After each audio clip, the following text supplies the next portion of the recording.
ভগবান কলিকি বাঁধি নেইଥିଲେ কলি କ୍ଷତି କରିପାରୁନଥିଲା। ଅର୍ଜୁନ ଫେରି ଆସିଲେ ସର୍ବବୃତ୍ତାନ୍ତ କହିଦେଲେ। ଅର୍ଜୁନଙ୍କର ମନ ଦୁଃଖ ହେଇଯାଇଥିଲା। ଆଜି ଯୁଧିଷ୍ଠିର ଦେଖୁଛନ୍ତି ଅର୍ଜୁନ ତମର କଣ ହେଇଛି, କାହିଁକି ଏତେ ମନ ଦୁଃଖ କରୁଛୁ, କଣ ହେଇଗଲା? ସବୁ ବୃତ୍ତାନ୍ତ କହିଦେଲେ। ଯଦୁବଂଶୀ ବିନାଶ ହେଇଗଲେ, ଆମର ଆରାଧ୍ୟ ଗୋବିନ୍ଦ ସୁଧାମ ଚାଲିଗଲେ, କୁନ୍ତୀ ଶୁଣିବାକୁ ପାଇଲେ। ହା କୃଷ୍ଣ କହି କୁନ୍ତୀ ମଧ୍ୟ ଦେହ ତ୍ୟାଗ କରିଦେଲେ। ଯୁଧିଷ୍ଠିର କହିଲେ ଆଉ ରହିବୁ। ତୁରନ୍ତ ରାଜା ପରୀକ୍ଷିତକୁ ଡାକିଲେ। ହେ ପରୀକ୍ଷିତ, ତୁମେ ଛୋଟ ବାଳକ, ଆମେ ଏ ସଂସାରରେ ରହିବୁ, ତୁମକୁ ଆମ ରାଜଗଦିରେ ଆଜି ବସେଇବୁ। ପରୀକ୍ଷିତ ହାତ ଯୋଡ଼ି କହିଲେ ଜେଜେ ମୁଁ ଛୋଟ ଅବୋଧ ଅଜ୍ଞାନୀ ବାଳକ, ମୁଁ କଣ ରାଜଗଦିରେ ବସିବି? ପରୀକ୍ଷିତକୁ ଧମକେଇଲେ ନା, ତୁମେ ଚକ୍ରବର୍ତ୍ତୀ ସମ୍ରାଟ, ତୁମକୁ ରାଜ୍ୟ ସମ୍ଭାଳିବାକୁ ପଡିବ। ପରୀକ୍ଷିତକୁ କଣ କଲେ ନା ରାଜ୍ୟାଭିଷେକ କରିଦେଲେ। ସେଇଦିନ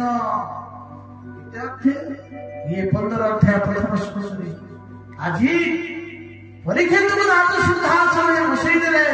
ଆଜି କଣ କଲେ ନା ପାଣ୍ଡବମାନେ ମହାପ୍ରସ୍ଥାନ କରୁଛନ୍ତି ସ୍ୱର୍ଗକୁ। କହିଲେ ପଞ୍ଚଦଶରେ ଯୁଧିଷ୍ଠିର আগম দেখি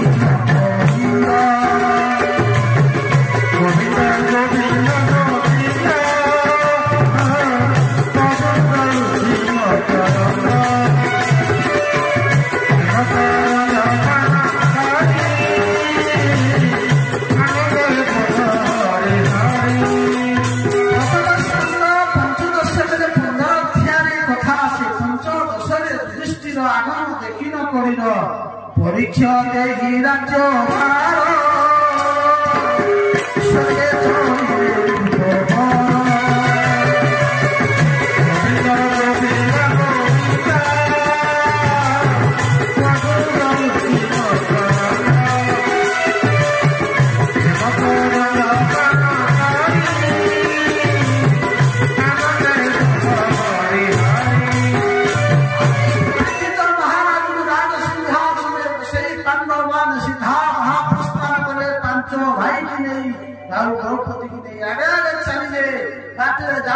କିଛି ବାଟ ଗଲା ପରେ ଦ୍ରୌପଦୀ ପଡିଗଲେ। ଡାକୁଛନ୍ତି ହେ ସ୍ୱାମୀ ରହିଯାଅ। ଡାକିଦେଲେ, କେହି ଶୁଣିଲେ ନାହିଁ। ଚାଲ ମହାପ୍ରସ୍ଥାନ ପଛକୁ ନେଲେ ନାହିଁ, ପଛକୁ ଫେରେ ନାହିଁ। ଦ୍ରୌପଦୀ କହୁଛନ୍ତି ଆଜି ମୁଁ ଜାଣିଲି ତୁମେ ମୋର ସ୍ୱାମୀ। ଡାକିଲେ ହେ ଗୋବିନ୍ଦ, ଭଗବାନଙ୍କୁ ଡାକିଲେ। ଦ୍ରୌପଦୀ ବାଟରେ ରହିଗଲେ। ଆଗରେ କିଛି ବାଟ ଯାଉଛନ୍ତି, ବାଟରେ ପଡିଗଲେ। ସହଦେବ ପଚାରିଲେ ଯୁଧିଷ୍ଠିର ଭାଇ, ଭୀମ ପଚାରୁଛି ଭାଇ ଯୁଧିଷ୍ଠିର। ସହଦେବ ପଡିଗଲେ। ଦ୍ରୌପଦୀ ମଧ୍ୟ ପଡିଗଲା ବେଳେ ପଚାରିଥିଲେ। ଦ୍ରୌପଦୀ କହିଲେ ମୁଁ ପାପ କଲି ଯାହାକି ମତେ ରାସ୍ତାରେ ମତେ ରହିବାକୁ। ଯୁଧିଷ୍ଠିର କହିଲେ ଦ୍ରୌପଦୀ ତୁମେ ଭେଦଭାବ ସୃଷ୍ଟି କର। 5 ଜଣ ଭାଇକି ତୁମେ ବିବାହ କର, କିନ୍ତୁ ମନରେ ତୁମର ଦ୍ରୌପଦୀ ତୁମର ବେଶୀ ଅର୍ଜୁନଙ୍କ ପ୍ରତି ବେଶୀ ଭାବ ଥିଲା, ସେଥିପାଇଁ ତୁମେ ରହିଗଲ ବାଟରେ। ସହଦେବକୁ ପଚାରିଲେ ପଡିଗଲେ। ଭୀମସେନ ପଚାରିଲେ ଭାଇ ସହଦେବ ପଡିଗଲେ, କହିଲେ ଆଗେ ଚାଲ। କହିଲେ କଣ ପାପ କରିଥିଲା ସହଦେବ? କହିଲେ ସୁନ୍ଦରର ଅହଙ୍କାର ଅଭିମାନ, ସୌନ୍ଦର୍ଯ୍ୟର ଅଭିମାନ ହେତୁ ଆଜି ସହଦେବ ରାସ୍ତାରେ ରହିଗଲେ। କିଛି ବାଟ ଯାଇଛନ୍ତି, ନକୁଳ ପଡିଗଲେ। ପଚାରିଲେ ନକୁଳ କଣ ପାଇଁ ପଡିଲେ? ନକୁଳର ଗଣିତ ଅହଙ୍କାର, ଜ୍ୟୋତିଷର ଅହଙ୍କାର ଥିଲା। କିଛି ବାଟ ଯାଇଛନ୍ତି, ଅର୍ଜୁନ ପଡିଲେ। ପଚାରିଲେ ଭୀମସେନ ଭାଇ ଗାଣ୍ଡୀ ବଧାରୀ ଅର୍ଜୁନ ଯିଏ ତୁମର ସବୁବେଳେ ପାଖେ ପାଖେ ରହୁଥିଲେ, ଆଜି ଅର୍ଜୁନ ପଡିଗଲେ। ଅର୍ଜୁନ ଏମିତି କୋଉ ପାପ କଲେ ସ୍ୱର୍ଗ ମଧ୍ୟ ଯାଇପାରିଲେ ନାହିଁ? ନା ଅର୍ଜୁନର ଗାଣ୍ଡୀବର ଅହଙ୍କାର ଥିଲା। ଅର୍ଜୁନ ସେଇ ଅର୍ଜୁନ କହିଥିଲେ ଭଗବାନ ଗୋବିନ୍ଦଙ୍କୁ, ହେ ଗୋବିନ୍ଦ ମୁଁ ଆଉ କିଏ ନୁହେଁ, ମୁଁ ସାକ୍ଷାତ ଗାଣ୍ଡୀବଧାରୀ ଅର୍ଜୁନ। ଯୋଉ ଅର୍ଜୁନ ଭଗବାନ ଶଙ୍କରଙ୍କୁ ପରାସ୍ତ କରି ଅକ୍ଷୟ ତୁରୀ ପ୍ରାପ୍ତ ହେଇଥିଲା, ଯୋଉ ଅର୍ଜୁନ ଇନ୍ଦ୍ରକୁ ପରାସ୍ତ କରିଥିଲା, ଆଜି ସେଇ ଅର୍ଜୁନ ନିଜର ଗାଣ୍ଡୀବର ଅହଙ୍କାର ଏବଂ ବଳ ଅହଙ୍କାର ହେତୁ ଅର୍ଜୁନ ରାସ୍ତାରେ ରହିଗଲେ। ଆଗରେ ଚାଲିଛନ୍ତି, କିଛି ବାଟ ଗଲା ପରେ ଭୀମ ପଡିଗଲା। ଭୀମ ଡାକୁଛି, ଭାଇ ମୁଁ ପଡିଗଲି, ମୁଁ ମୋ ଜୀବନରେ କଣ ଏମିତି ପାପ କଲି ଆଜି ମତେ ଏଇ ରାସ୍ତାରେ ରହିବାକୁ ପଡିଲା। ଯୁଧିଷ୍ଠିର କହିଲେ, ଭୀମ ତୁମେ ତ ପାପ କରିନା, କିନ୍ତୁ ପାପ ଯୋଉ କରିଛ ସେ ହେଉଛି ଖାଦ୍ୟ। ଆବଶ୍ୟକରୁ ଅଧିକ ଭୋଜନ କରୁଥିବା ବ୍ୟକ୍ତି ହେଉଛି ପାପୀ। ପେଟ ଯେତିକି ସେତିକି ଖା, ଲୋଭରେ ବେଶୀ ଖାଇବା ହେଉଛି ଅପରାଧ, ସେ ପାପ। ଭୀମ ଟିକେ ଖାଇଲା ବେଳା ଇକେଲା ଖାଦ୍ୟ 300 ପଟ ରୁଟି ହାତ ମାପିକି। ବେଶୀ ଖାଦ୍ୟ ପ୍ରତି ଆସକ୍ତ ଥିଲା ଭୀମ, ସେଥିପାଇଁ ଭୀମ ପଡିଗଲା। ଯେତେବେଳେ ଯୁଧିଷ୍ଠିର ଯାଉଛନ୍ତି ବାଟରେ କୁକୁର ଆସି ପହଞ୍ଚିଲା। ସେ କି ସାକ୍ଷାତ ଧର୍ମରାଜ ପରୀକ୍ଷା। ଯେତେବେଳେ ଯୁଧିଷ୍ଠିର ସ୍ୱର୍ଗର ଶେଷ ପାହାଚରେ ପହଞ୍ଚି ଯିବାକୁ ବସିଲେ, ଦିଟା ପାହାଚ ଥିଲା, ଦିଟା ରାସ୍ତା ଥିଲା। ଯେତେବେଳେ ସ୍ୱର୍ଗର ପ୍ରଥମ ପାହାଚରେ ପାଦ ଦେଇଛନ୍ତି, ଯମଦୂତ ମାନେ କହୁଛନ୍ତି, ମହାତ୍ମା ଏଇ ପଟରେ ଆସ। ଯୁଧିଷ୍ଠିର ପଚାରିଲେ, ସେପଟରେ କାହିଁକି ମୁଁ ଯିବି? ମୁଁ ସ୍ୱର୍ଗକୁ ଯିବି। କହିଲେ ଏଇ ପଟକୁ ଆସିକିରି ଯାଆନ୍ତି। କହିଲେ କାହିଁକି? ନା ତୁମେ ଟିକେ ପାପ କରିଛ। ନା ମୋ ଜୀବନ କାଳ ଭିତରେ ମୁଁ କିଛି ପାପ କରିନାହିଁ, ଜ୍ଞାତ ଅଜ୍ଞାତରେ। ଯମରାଜ କହିଲେ, ତୁମେ ତ ଲେଖା ହେଇଛି ତମ ଶାସ୍ତ୍ରରେ ତୁମେ ପାପ କରିଛ। କହିଲେ ମୁଁ ପାପ କରିଛି? ନା ହଁ। ପଚାରିଲେ ଚିତ୍ରଗୁପ୍ତ, ଫୁଲ ଯୁଧିଷ୍ଠିରଙ୍କର ତାଙ୍କର ଡାଇରୀ ଟିକେ ଫୁଲ। ଯୁଧିଷ୍ଠିର ଡାଇରୀ ଖୋଲି ଦେଖିଦେଲେ। କହିଲେ ଦେଖ ଯୁଧିଷ୍ଠିର, ତୁମେ ତ ପାପ କରିଛ, ଏଠି ଲେଖା ହେଇଛି। କହିଲେ ମୁଁ କଣ ପାପ କଲି? ନା ତୁମେ ମିଛ କହିଛ। କହିଲେ ମୁଁ ମିଛ କହିଛି? ନା ହଁ। ନା ମୋ ଜୀବନ କାଳ ଭିତରେ ମୁଁ ମିଛ କହି ନାହିଁ। ଆଉ ମୁଁ କେମିତି ମିଛ କହିଲି? ନା ତୁମର ତ ଲେଖା ଯାଇଛି ତୁମେ ଗୋଟିଏ ମିଛ କହିଛ। ନା କଣ ସେ ମିଛ? ନା ତୁମେ ମିଛ କହିଛ। ତୁମେ କହିଛ ଅଶ୍ୱସ୍ତମାହତ ନରବାଗନ୍ୟର। କହିଲେ ଏଇ କଥା? ନା। ଆରେ ମୁଁ କଣ କହିଛି କଥା? ଆରେ ତୁମେ ତାର କହିଲା କିଏ? ସେ କହିଲା ତୁମକୁ ଯିଏ ଇଏ ଯମରାଜ ପୋଷ୍ଟରେ ବସେଇଛି ସିଏ କହିଲା। ଗୋବିନ୍ଦ କହିଲେ, ମୁଁ କହିଦେଲି। ପଚାରିଲେ ଯୁଧିଷ୍ଠିର ଗୋବିନ୍ଦକୁ ସ୍ମରଣ କଲେ। ଭଗବାନ ଗୋବିନ୍ଦ କୃଷ୍ଣ ଆସି ପହଞ୍ଚିଲେ। କହିଲେ ଭାଇ ମତେ କାହିଁକି ସ୍ମରଣ କଲ? ଯୁଧିଷ୍ଠିର ପଚାରିଲେ, କୃଷ୍ଣ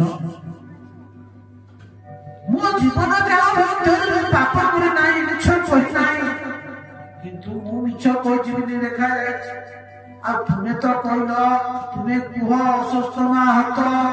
ମୁଁ କହିଲି ଅଶ୍ୱସ୍ତମାହତ। ନା ଯୁଧିଷ୍ଠିର, ମୁଁ ତ ତୁମକୁ କହିଲି ଅଶ୍ୱସ୍ତମାହତ। ଭୀମ ତ ଅଶ୍ୱସ୍ତମା ନାମକ ହାତୀକି ମାରିବ।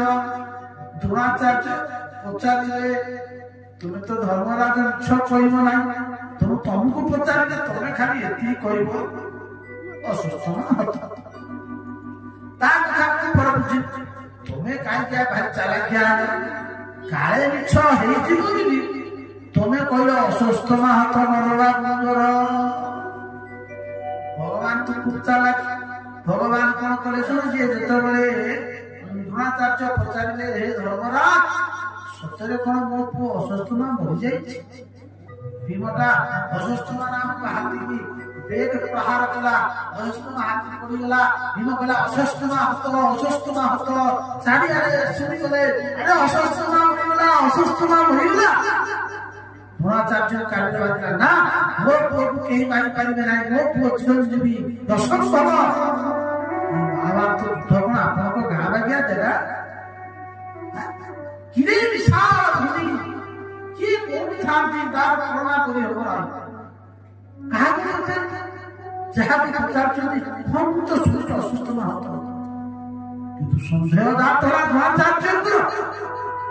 ଦ୍ରୋଣାଚାର୍ଯ୍ୟ କହୁଛି ମୋ ପୁଅକୁ ମାରିଲା ତା ସଂସାରରେ କେହି ନାହିଁ, ମୋ ପୁଅକୁ ସତରେ ମରିଯିବ? ନା ସମ୍ଭବ ନୁହେଁ। କାହାକୁ ପଚାରିବ? ଆସିଲେ ପଚାରିଲେ କହିଲେ ଯୁଧିଷ୍ଠିର ସତ୍ୟବାଦୀ ଧର୍ମରାଜ ଯୁଧିଷ୍ଠିର କହିଲେ ହେ ଯୁଧିଷ୍ଠିର ତୁମେ ଧର୍ମରାଜ ସତରେ କୁହ ମୋ ପୁଅ ଅସୁସ୍ଥ ନା କଣ ମରିଗଲେ? ଧର୍ମରାଜ କହୁଛନ୍ତି ହଁ ଅସୁସ୍ଥ ନା ହତ ନରେବା କହିଲା ମାତ୍ରେ ଭଗବାନ ଗୋବିନ୍ଦ ତାଙ୍କର ପଞ୍ଚଦଣ୍ଡ ଶଙ୍ଖକୁ ବଜାଇ ଦେଲେ ଏତେ ଜୋରରେ ସୁବିଧା ନାହିଁ କାହାକୁ ନା ଦ୍ରୋଣାଚାର୍ଯ୍ୟକୁ ସୁବିଧା ଶୁଣିଦେଲେ ଖାଲି ଶୁଣିଦେଲେ ଅସୁସ୍ଥ ନା ହତ ନରବାଙ୍କର ଆଉ ସୁବିଧା ଏତିକି ବେଳେ ବସିଗଲେ ହାତରୁ ଛାଡ଼ିଦେଲେ ଅସ୍ତ୍ର ଧ୍ୟାନ ହେଇ ବସିଲେ ଦୃଷ୍ଟଦ୍ୟୁମ୍ନକୁ କହିଲେ ଆଉ ରକ୍ଷଣ ଚୂଡ଼ାନ୍ତ ଶେଷ ପ୍ରତିଜ୍ଞା କରିଥିଲେ ଦୃଷ୍ଟଦ୍ୟୁମ୍ନ ଆସିଲେ କଣ କଲେ କହିଲେ ତୁମେ ମିଛ କହିଛ ଏଇ ଜାଗାରେ ଯୁଧିଷ୍ଠିର କହିଲେ ଗୋବିନ୍ଦ ଧନ୍ୟ ଧନ୍ୟ ଆରେ ମୁଁ ସତ କହିବି ମତେ ତୁମେ ନରକ ଦେବ ଭଗବାନ ଯୁଧିଷ୍ଠିର ଧର୍ମ କଣ ତୁମେ ଜାଣିଛ? କହିଲେ କଣ ଧର୍ମ? କହିଲେ ମନ୍ନିମିତ ପାପ ମତ ଧର୍ମାୟ ଚ କଳ୍ପତେ ମାମନାଧୃତଂ ଧର୍ମ ଅପି ପାପସ୍ୟ ମମ ପ୍ରଭୁ। ମୋ ପାଇଁ ପାପ କଲେ ଅର୍ଥାତ୍ ମତ ନିମିତ୍ତ କୃତଂ ପାପଂ ଧର୍ମାୟ ସକଳ। ଭଗବାନ କହୁଛନ୍ତି ମୋ ପାଇଁ ଯଦି କିଏ ପାପ କରେ ମୁଁ ତାକୁ ଧର୍ମରେ ପରିଣତ କରିଦିଏ। ଭୋଳାନନ୍ଦ କୃଷ୍ଣ ଭଗବାନ କି ପୁଣି କଣ ଧର୍ମ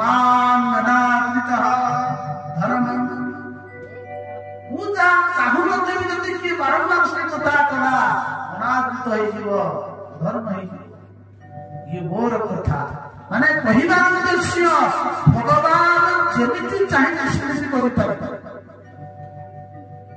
ତେଣୁ ଶେଷରେ କୁକୁର ସହିତ ଯିବାକୁ ଚେଷ୍ଟା କଲେ ବହୁତ ପ୍ରସନ୍ନ ମହାଭାରତ କୁକୁରଙ୍କର ପ୍ରସନ୍ନ ଆଉ କୁକୁରକୁ ସ୍ପର୍ଶ କଲେ ଦେବତା ମାନେ ତମ ଠାରୁ ଜଳ ନେବେ ନାହିଁ ପିତୃପୁରୁଷ ସନ୍ତୁଷ୍ଟ ଶାସ୍ତ୍ର କହୁଛନ୍ତି କୁକୁରକୁ ଖାଇବାକୁ କୁକୁର ଭୁଲା ଘରେ ଆଣି କୁଣ୍ଡେଇକି ଶୋଇବୁ।